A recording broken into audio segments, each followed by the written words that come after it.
in like this, and this in like that, and then in like that, and I flip it over, and then I screw it all up like this. What the hell? Okay. It's a bird. Oh my god.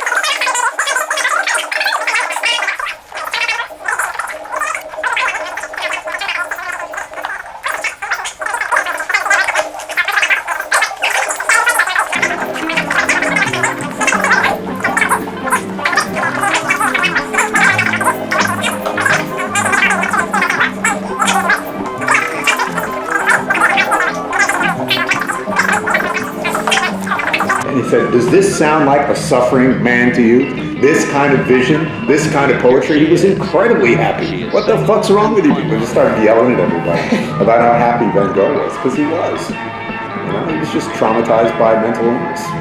But his vision was completely joyful. You can see it in every page. But we bought into that myth in the 19th century that somehow if you haven't been traumatized by the age of 6, you'll never make anything significant. It's a 20th century tragedy.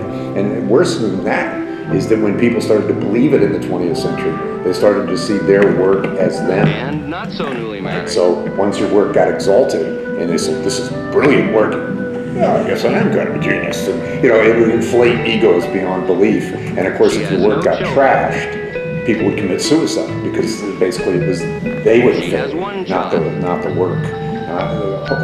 We talked about that in the first semester. Remember with the ancient Greeks, where they believed that there were daemons that informed your work and kind of you had a conversation between you and the divine. So if your work was brilliant, you couldn't take all the credit for it because you had this divine help. But if your work was terrible, it's like, hey, well, better luck next time, and the daemon wasn't working out. And in fact, it was the same word with the Romans, because they called them genies, or genii, from the Persians, right? The genie in the lamp. You had this genie that was helping you out with your work. And then in the later Roman Empire, they started to call it a genius. So you weren't a genius, you had a genius.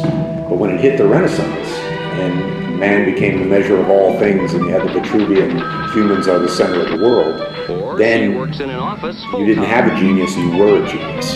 Catholic nun, who was like this little buck-toothed crazy woman. Catholic nun, who was like this little buck-toothed crazy woman. Asking her, what do you think of this piece? And she goes, I think it's a very beautiful representation of what happens to religion in the modern world.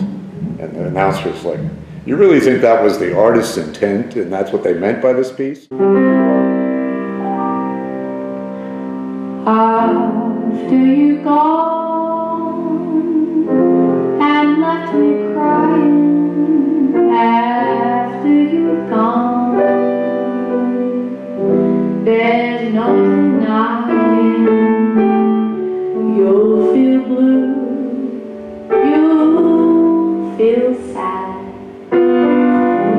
You'll miss the dearest pal you ever had.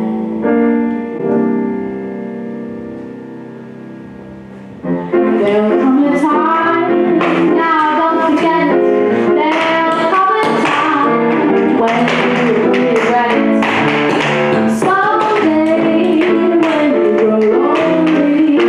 Your heart will break like mine. You want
household. Don't be a dick in the household.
Don't let the jokes just be